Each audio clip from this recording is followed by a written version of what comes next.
데살로니가 전서 2장 1절에서 13절까지의 말씀입니다. 이 계시의 말씀을 봉독할 때 살아계신 하나님의 음성을 들으실 수 있기를 바랍니다. 형제들아, 우리가 너희 가운데 들어간 것이 헛되지 않은 줄을 너희가 친히 아나니, 너희가 아는 바와 같이 우리가 먼저 빌립보에서 고난과 능욕을 당하였으나 우리 하나님을 힘입어 많은 싸움 중에 하나님의 복음을 너희에게 전하였노라. 우리의 권면은 간사함이나 부정에서 난 것이 아니요 속임수로 하는 것도 아니라 오직 하나님께 옳게 여기심을 입어 복음을 위탁받았으니 우리가 이와 같이 말하는 사람을 기쁘게 하려 함이 아니요 오직 우리 마음을 감찰하시는 하나님을 기쁘시게 하려 함이라. 너희도 알거니와 우리가 아무 때에도 아첨하는 말이나 탐심의 탈을 쓰지 아니한 것을 하나님이 증언하시느니라. 또한 우리는 너희에게서든지 다른 이에게서든지 사람에게서는 영광을 구하지 아니하였노라. 우리는 그리스도의 사도로서 마땅히 권위를 주장할 수 있으나 도리어 너희 가운데에서 유순한 자가 되어 유모가 자기 자녀를 기름과 같이 하였으니 우리가 이같이 너희를 사모하여 하나님의 복음뿐 아니라 우리의 목숨까지도 너희에게 주기를 기뻐함은 너희가 우리의 사랑하는 자 되니라.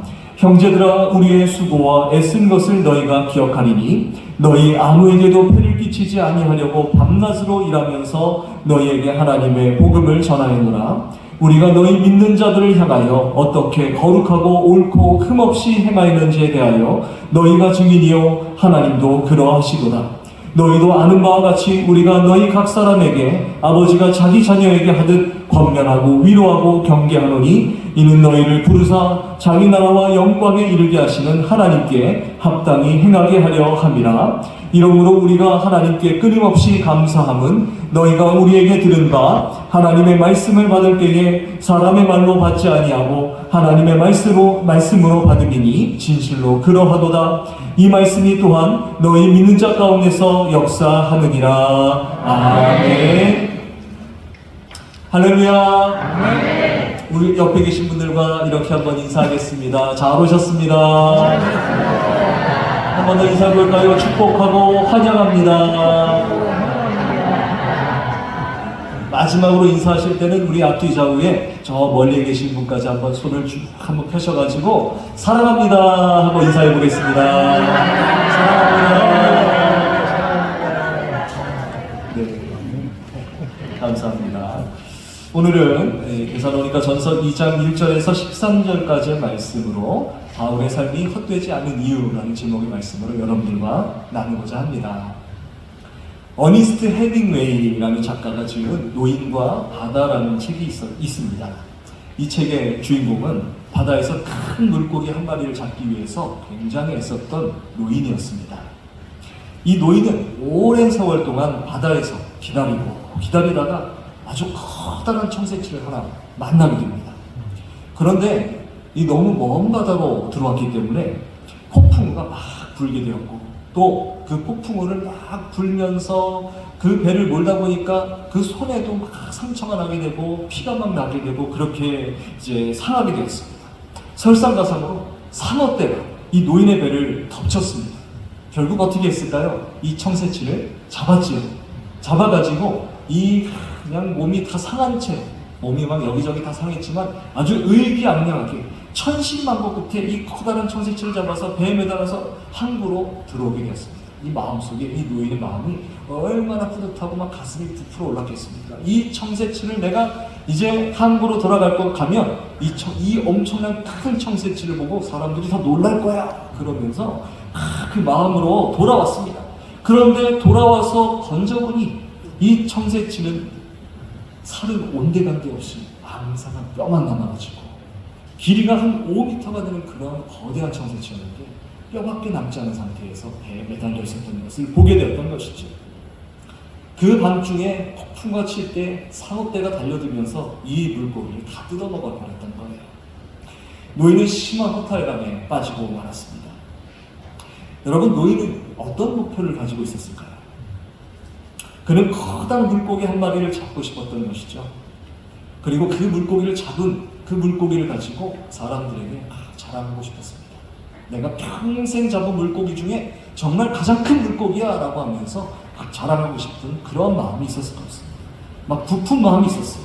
그것이 그의 인생 최대의 성공 목표였습니다. 그는 성공을 위해 목숨까지도 아끼지 않았습니다. 미친 듯이 그의 목표를 향해서 몰입해 갔다는 것이죠. 그러나 그가 얻은 것은 5m가 넘는 청새치의 앙상한 뼈 조각뿐이었다는 것입니다. 세상이 성공이라 말하는 삶의 결국은 어떠합니까? 사실 노인과 바다의 이야기와도 같이 그 성공은 사실 사상두각에 불과합니다. 미래의 척도라 부를 수 있는 이 과학의 발전을 우리는 우리 시대의 성공 바로미터라고 우리는 부를 수 있습니다. 그러나 과학이 고도로 발달하게 되면서 우리의 삶에 엄청난 행복이 주어질 거라고 그렇게 믿고 생각해 왔지만 천단을 달리는 과학은 오히려 어떻습니까? 우리의 주변에 여러 환경들을 무너뜨리고 있다는 것이죠. 어제 제가 뉴스를 보니까 세계 환경연구기관들이 이제 그린란드, 이제 그 대서양이죠. 북대서양에 있는 큰 섬이죠. 섬 중에 가장 큰 섬이 그린란드가 있는데 그린란드의 눈이 녹는 속도를 이제는 더 이상 막을 수 없다라는 결론을 내렸다고 합니다. 굉장히 무서운 이야기입니다. 이 세계 각국에서는요, 관련 연구기관 학자들을 막 세워가지고 막대한 예산을 들여서 편성해가지고 기후온난화를 막고자 많은 노력을 기울였지만 허사가 되었다는 발표를 하기에 이르렀다는 것입니다. 올해는요, 이 1990년 이후, 관측 이후에 최대로 이 그린란드의 눈이 녹아버렸다고 합니다. 그래서 이대로 놔두게 되면 전 세계 평균 해수면이 지금으로부터 약 7m에 이르게 될 수도 있는, 높아질 수도 있다고 경고를 하고 있는 것이죠. 7m가 높아지면요, 섬으로 되어 있는 모든 나라들은 잠길 수밖에 없습니다. 그런 아주 위험한 그런 상황에 처해졌다는 것이죠. 여러분, 이 사실만 보더라도 세상의 성공은 오히려 허망할 때가 참 많다는 것입니다. 허무하다는 것이죠. 성경은 오늘 말씀을 대하는 우리들에게 이러한 도전을 하고 있습니다. 어떻게 하면 우리는 헛되지 않은 삶을 살 수 있겠습니까? 어떻게 하면 우리는 하나님이 원하시는 결론의 아름다운 열매의 삶을 살 수 있겠습니까? 이 질문에 대한 첫 대답이 바로 데살로니가 전서 2장 1절의 말씀에 드러나고 있습니다. 우리 오늘 읽은 본문인데 데살로니가 전서 2장 1절의 말씀을 같이 한번 읽어볼까요? 시작! 형제들아, 우리가 너희 가운데 들어간 것이 헛되지 않은 줄을 너희가 친히 아나니. 아멘. 본문에서 사도 바울은 데살로니가 교인들에게 자신이 교인들의 삶으로 들어가 그들에게 복음을 전하게 된 그 사건은 결코 헛된 일이 아니었다라고 그렇게 전하고 있는 것이죠. 어떤 일이 아니었다고요? 헛된 일이 아니었다는 것입니다. 그렇습니다. 사도 바울은 이 데살로니가 교인들에게 이러한 말씀, 이런 메시지를 전하고 있는 것이죠. 결코 자신은 헛된 삶을 추구하지 않았다는 것입니다. 바울은 세상의 방식으로 헛된 인생을 추구했던 그러한 삶을 살았던 역사가 있습니다. 그는 세상적으로 성공한 사람이었어요. 그는 유대인 중에서도 바리새인이었고 율법학자였습니다. 게다가 로마 시민권을 가지고 있었던 유대인이었습니다. 몇 안 되는 유대인이었죠. 세상적으로 보면 그는 성공한 사람이었습니다. 세상에서 남부러울 것 없는, 가질 것 다 가진 그러한 사람이었습니다. 얼마나 높은 사람이었는지 그는 고개마저도 목마저도 그렇게 뻣뻣한 사람이었습니다. 그러한 기준으로 교회를 핍박했던 그러한 사람이었지요. 예수님을 거절했습니다. 그의 삶의 성공의 결과는 결국 어떤 것이었는가? 허망한 것이었습니다. 그는 그가 옳다고 생각한 일을 감행하기 위해서 이방 지역이었던 다메섹으로 가던 도중에 예수님을 만납니다. 그로 인해서 그의 가치관은 변화되었습니다. 모든 삶의 열매는 여러분 누가 맺으십니까? 하나님이 맺으십니다. 그는 세상의 성공의 방식이 아니라 하나님의 방식으로 인생을 살기 시작했습니다. 바울의 고백을 한번 들어보시기 바랍니다. 고린도전서 2장 1절과 2절의 말씀인데 한번 들어보시기 바랍니다. 형제들아, 내가 너희에게 나아가 하나님의 증거를 전할 때에 말과 지혜에 아름다운 것으로 아니하였나니 내가 너희 중에서 예수 그리스도와 그가 십자가에 못 박히신 것 외에는 아무것도 알지 아니하기로 작정하였습니다. 예수님이 그의 주인이 되신 이후에 그는 결코 자신의 의를 드러내지 않았습니다. 그는 말과 지혜의 아름다운 어떤 것으로도 복음을 전하지 않았습니다. 오직 예수 그리스도의 복음만을 전했다고 그렇게 말하고 있는 것이죠. 또한 빌립보서 3장 7절에서 9절까지는 이렇게 전하고 있습니다. 그러나 무엇이든지 내게 유익하던 것을 내가 그리스도를 위하여 다 해로 여길 뿐더러 또한 모든 것을 해로 여김은 내 주 그리스도 예수를 아는 지식이 가장 고상하기 때문이라. 내가 그를 위하여 모든 것을 잃어버리고 배설물로 여김은 그리스도를 얻고 그 안에서 발견되려 함이니 내가 가진 의는 율법에서 난 것이 아니요 오직 그리스도를 믿음으로 말미암는 것이니 곧 믿음으로 하나님께로부터 난 의라. 이전에 그의 교만이 하늘을 찔렀을 때 그가 굳게 붙잡았던 모든 것을 예수 그리스도를 아는 지식으로 인해 그는 모두 다 해로 여겼을 뿐만 아니라 중요한 표현을 하고 있습니다. 배설물로 여겼다라고 말하고 있는 것이죠. 여러분, 우리 청운교회도 100년의 역사가 있습니다. 여러분 놀라지 않습니까? 여러분 100년의 역사를 가졌다는 것은 대단한 역사를 말하는 것입니다. 하나님이 교회를 100년 동안 하나님 세워주셨다는 말씀입니다. 여러분 100년의 역사 가운데 어떻게 위기가 없었겠습니까? 한국의 가장 어려운 시절을 지나면서 민족의 고통과 아픔이 이 교회 가운데서도 고스란히 그 역사 가운데 남아 있었을 것입니다. 게다가 여러분 최근에 코로나가 2년 반여 동안 그렇게 터지면서 교회가 문을 닫게 되었죠. 교회가 모임을 닫게 되었죠. 모임을 가질 수 없었고 여기서 파생된 여러 가지 어려움으로 인해서 어르신 성도님들도 참으로 많은 어려움을 겪게 되었습니다. 뿐만 아니라 젊은 층조차도 참으로 모이기 힘든 그러한 상황에 처해지고 말았던 것이죠. 이것만 보면 점점 교회가 무너져가는 것만 같은 그런 위기의 고통을 느끼게 됩니다. 그렇지만 청운교회에 하나님이 계시면 이 모든 과정은 헛되지 않은 줄 믿습니다. 여러분 청운교회가 수적으로 늘어나고 건물이 크게 세워져서 큰 붕이 있는 것처럼 보일 수도 있겠으나 그러나 거기에 하나님이 계시지 않다고 한다면 그 모든 것은 헛될 뿐입니다. 여러분은 하나님을 붙잡고 계십니까? 여러분 이 시간 우리가 한번 마음속에 질문해 보았으면 좋겠습니다. 청운교회는 하나님을 붙잡고 있습니까? 두 번째로 사도 바울은 어떠한 고난과 핍박 속에서도 사울을 바울로 변화시켜 주신 하나님의 은혜만을 의지했습니다. 오늘 본문 2절의 말씀입니다. 우리 2절의 말씀 함께 읽어볼까요? 시작. 너희가 아는 바와 같이 우리가 먼저 빌립보에서 고난과 능욕을 당하였으나 우리 하나님을 힘입어 많은 싸움 중에 하나님의 복음을 너희에게 전하였더라. 아멘. 즉 사도 바울은 그들의 위기 속에 빠뜨린 수많은 싸움을 오직 하나님을 힘입어 견뎌냈다는 것입니다. 여러분 한번 따라해 보실까요? 오직 하나님을 힘입어 믿으십니까? 오직 하나님을 힘입어. 그렇습니다. 그는 어떠한 어려움 속에서도 하나님을 힘입었습니다. 하나님을 힘입는다는 표현은요, 하나님께 모든 것을 의탁하여 맡겨드린다는 것을 의미하는 것입니다. 사도 바울의 사역은 역으로 하나님을 의지하지 않고서는 살 수 없는 그러한 인생이었습니다. 그 인생에는 끊임없는 고난과 핍박이 있었습니다. 그는 빌립보에서 귀신 들린 종 하나를 만나서 주 이름으로 고쳐주었습니다. 얼마나 감사한 일입니까? 여러분 귀신 들린 사람 만나보신 적 있으십니까? 여러분 귀신 들린 사람은 제어가 되지 않습니다. 그냥 속에서 무엇이 조정하는지 막 주저주저 떠들고 막 쫓아다니면서 그렇게 막 험한 말을 막 주워 담수 그런 말을 합니다. 자, 그러한 사람을 주의 이름으로 고쳐주었습니다. 얼마나 감사한 일입니까? 오히려 이 일 때문에 감옥에 갇히게 되었습니다.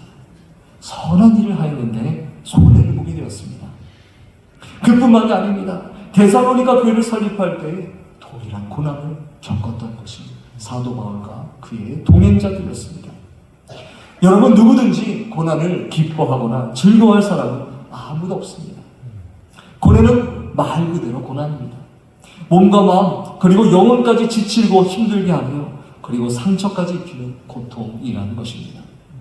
그러나 사도 바울은 고난 속에서 하나님의 은혜를 온전히 깨닫습니다. 그것은 모든 일의 열매는 하나님께 달려 있다는 것입니다. 여러분, 하나님을 의지해야 한다는 것입니다. 하나님의 힘을 힘입어야 한다는 것입니다. 하나님을 힘입는다는 표현은요, 헬라어로 담대하게 행동하다, 기탄 없이 막으다라는 뜻과 동일합니다. 그래서 삶의 고난은 깊어지는데 하나님의 힘을 입은 바울은 점점 담대해졌습니다. 그의 행보는 거침이 없어졌습니다. 현상은 힘든데 교회는 세워져 갑니다. 신기한 일입니다. 현실은 고난인데 그래도 열매가 맺혀져 가고 있었던 것이죠. 하나님의 힘을 입은 결과였습니다. 연어의 꿈이라는 책의 저자 강기모대 전도사님이라는 분이 계시는데, 이분은 탈북민 목회자입니다. 전도사님은 어렸을 시절에 복음을 영접하게 되었습니다. 물론 북한에서 영접했습니다. 당시 북한은 고난의 행군이라는 긴 어둠의 터널을 막 지나가고 있을 때였습니다. 전도사님은 이 복음을 영접한 바로 이후에 아주 뜨거운 열정으로 주변에 정말 어려움이 곳곳에 가득했는데도 불구하고 복음을 전하게 되었습니다. 그러나 지금도 그렇지만 당시에 북한도 역시 복음을 전하는 것은 불법으로 규정되어 있었습니다. 결국은 이 전도사님은 어린 나이에 정치범 수용소에 투옥되었다고 합니다. 북한의 이 정치범 수용소는 이 북한에 있는 감옥들 중에 가장 낙후된 곳이죠. 그리고 가장 폭력이 심한 곳이었습니다. 그곳에서 잠을 자는 시간을 뺀 모든 시간에 막노동을 했습니다. 그러면서 폭행을 당하면서 사람다운 대접을 받지 못한 채 수감 생활을 이어나갔습니다. 그러나 전도사님은 그곳의 모든 환경에 굴하지 않았습니다. 어린 나이지만 그를 변화시켜 주시기 위해서 십자가에 자신의 아들을 달리게 하신 이 하나님의 놀라운 은혜가 전도사님의 가슴 속에 정말 두근두근 샘솟아 넘쳤던 것입니다. 전도사님은 이에 힘입었습니다. 매 순간 말씀을 암송하면서 찬송을 부르며 기도하면서 신앙의 삶을 이어나갔습니다. 구타와 핍박은 날로 더해갔지만 점점 이 전도사님의 이 말할 수 없는, 이해할 수 없는 이상한 그 행동을 이상하게 여긴 사람들이 점점 더 많이 생겨나게 되었습니다. 그들은 전도사님의 주변으로 모이기 시작했고 전도사님은 그들에게 복음을 전하기 시작했습니다. 몇 년 후에 전도사님은 정치범 수용소에서 출소하게 되어도 신앙의 자유를 찾아서 남한으로 오게 되었습니다. 그리고 그곳에서의 경험을 토대로 탈북민들을 섬기는 목회자가 되어서 지금도 이 남한 땅에서 이 탈북민 사역을 계속해서 이어나가고 있습니다. 하나님의 도움으로 삶을 살아가는 인생은 이해할 수 없습니다. 세상은 이해할 수 없습니다. 그렇지만 하나님께서 강한 손으로 그 인생을 인도하십니다. 바울이 오랜 고난 속에서도 사역을 하면서 그가 연습한 것은 하나님의 힘을 의지하는 것입니다. 여러분의 인생은 여러분의 노력과 힘과 재주로 운영하셨습니까? 아니면 하나님의 힘으로 인생을 살아내셨습니까? 하나님의 힘으로 여러분들의 삶을 하나님 앞에 영광 돌리신 귀한 삶인 줄 믿습니다. 세 번째로 사도 바울은 헛되지 않기 위해서 하나님의 마음으로 데살로니가 교회를 섬겼습니다. 데살로니가 교회는 사도 바울을 통해 진정한 하나님의 은혜를 경험하게 됩니다. 어떻게 이렇게 놀라운 일이 있을까요? 바로 한 사람이 중요하다는 것입니다. 여러분 옆에 계신 분들과 이렇게 인사해 보시기 바랍니다. 당신은 귀한 사람입니다. 여러분, 이 한 사람이 굉장히 소중합니다. 그 한 사람이 어머니처럼 아버지처럼 하나님의 마음으로 돌본다면 이러한 놀라운 일이 가능하다. 사도 바울은 말씀하고 있는 것입니다. 오늘 본문 7절과 8절의 말씀 우리 다 같이 한번 읽어볼까요? 7절과 8절의 말씀입니다. 시작! 우리는 그리스도의 사도로서 마땅히 권위를 주장할 수 있으나 도리어 너희 가운데서 유순한 자가 되어 유모가 자기 자녀를 기름과 같이 하였으니 우리가 이같이 너희를 사모하여 하나님의 복음뿐 아니라 우리의 목숨까지도 너희에게 주기를 기뻐함은 너희가 우리의 사랑하는 자 됨이라. 아멘. 본문에 나온 이 유모라는 이 단어는요, 세번역 성경으로 이렇게 우리가 한번 다시 찾아보게 되면 어머니라고 표현되어 있습니다. 이제 옛날 성경에는 유모라는 표현이 좀 더 맞다고 생각했겠지만 이 요즘 현대의 번역한 성경으로 다시 한번 보면 이 어머니라는 표현이 맞다라는 것이죠. 즉 바울은 데살로니가 교회를 어머니가 자신의 자녀를 양육하는 것과 같은 마음으로 사랑했다라는 말입니다. 이 마음이 누구의 마음이십니까? 바로 하나님의 마음입니다. 그리스도 예수님을 통해 십자가에 계시던 하나님의 사랑을 바울은 그저 본받아서 교회를 사랑했던 것입니다. 바울은 데살로니가 교회를 향해서 이렇게 고백합니다. 당신은 우리의 사랑받은 사람입니다. 여러분, 우리 청교회 성도님들과 이렇게 한번 고백해 보시기 바랍니다. 당신은 우리의 사랑받은 사람입니다. 아멘이십니까? 그렇습니다. 우리 청교회도 이러한 사랑으로 설립된 교회인 줄 믿습니다. 청교회가 지금까지 100년의 역사로 올 수 있었던 것은 누군가가 우리의 어머니가 되어주었고 아버지가 되어주었기 때문입니다. 여러분, 그러한 아버지와 어머니 지금도 여러분들 주변에 여러분들 위해서 존재하고 계십니다. 또한 우리가 그러한 아버지와 어머니로서 영적인 아버지, 영적인 어머니로서 누군가를 위해서 있어야 된다는 것입니다. 제가 존경하는 한 선교사님이 아시아의 어떤 나라에서 지금도 이 선교를 잘 감당하고 계십니다. 이 나라는 정치적인 이유로 선교사님들의 선교가 거의 불가능한 국가입니다. 이 선교사님은 이 나라에서 가장 어려운 산골 지역에 버려진 아이들을 위해서 선교를 나가게 되었습니다. 그들의 부모들은 한번 이렇게 산에 올라가면 일주일 내내 이 아이들이 있는 집으로 내려오지 못한다고 합니다.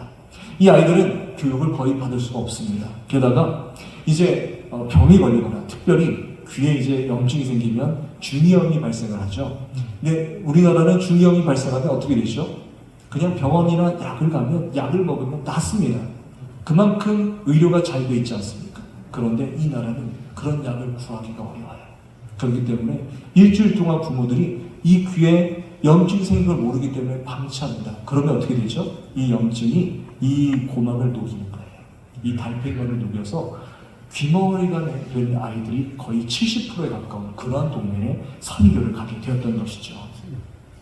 선교사님은 이 아이들을 교육하기 위해서 아주 어렵게 정부로부터 학교 인가를 받게 되었습니다.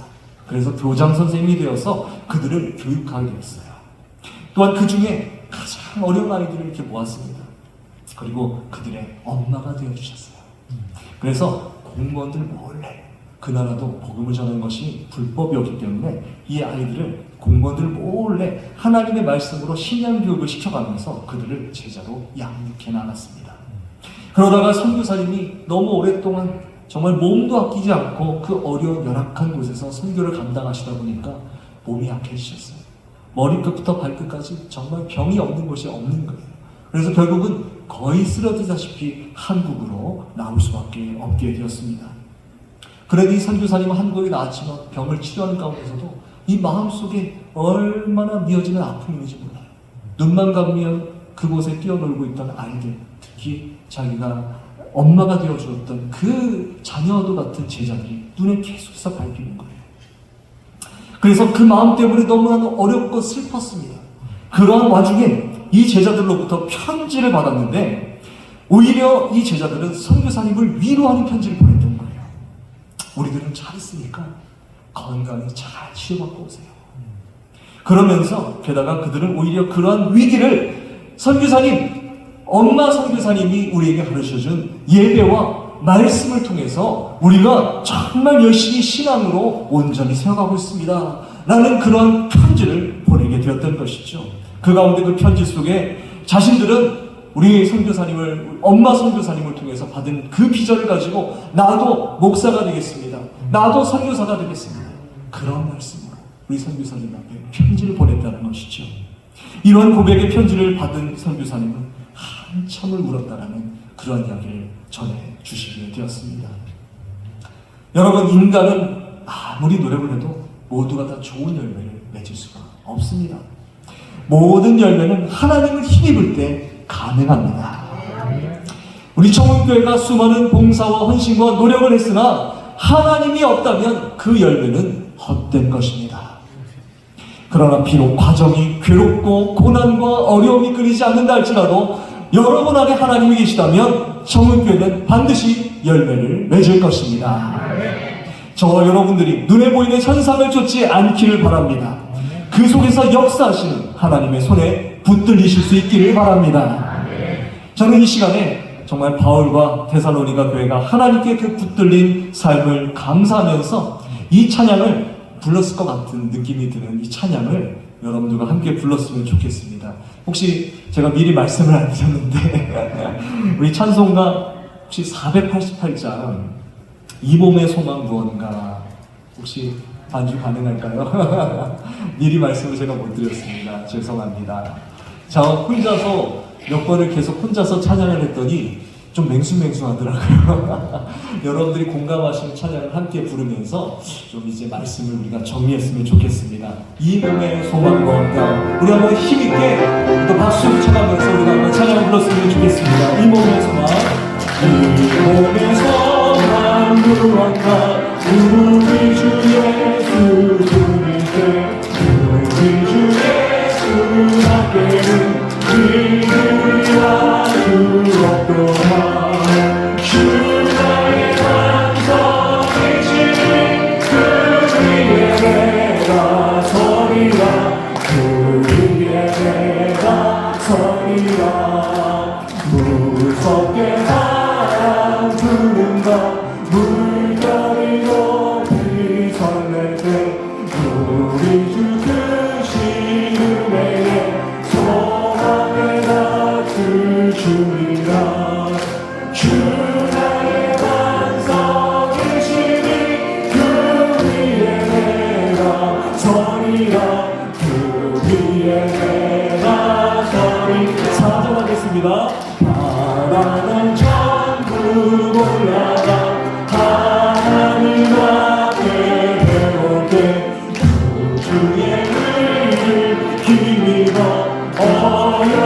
어여치마로 서리라 주 나의 완성이시니 그 위에 내가 서리라 그 위에 내가 서리라.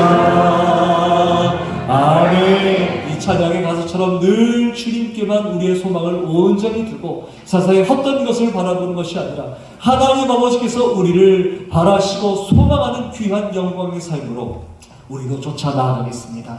우리도 주님의 길을 따라 나아가겠습니다. 믿음의 소망으로 나아가시는 우리 모든 청교회 성도님들 다 되시기를 주님의 이름으로 축원합니다. 기도하겠습니다. 하나님 아버지, 우리는 헛된 인생을 쫓아 미련한 존재들입니다. 우리의 손에 잡힐 만한 것들로 우리의 성공의 잣대를 논했던 그러한 저희들이었습니다. 그러나 사도 바울과 같이 저희들은 우리 주님 예수 그리스도의 십자가와 부활의 놀라운 복음을 영접한 사람들이 되었습니다. 저희들 가운데 믿음이 있습니다. 이는 바로 우리가 구원받았다는 놀라운 증표이며 세상에 이보다 더 큰 선물이 없음을 다시 한번 믿음으로 고백합니다. 사랑하는 주님, 우리에게 주신 이 귀한 구원의 선물을 다른 어떤 것과도 비교하지 않게 하시고 존귀한 생명의 길을 가치 있고 값지게 살아가게 하여 주시옵소서. 이 생명의 소중함을 우리만 누리는 것이 아니라 우리의 이웃들에게도 온전히 영향을 끼치며 살아가는 저희들 청교회 모든 자녀들 되게 하여 주시옵소서. 감사드리며 예수 그리스도 이름으로 기도합니다. 아멘. 다 같이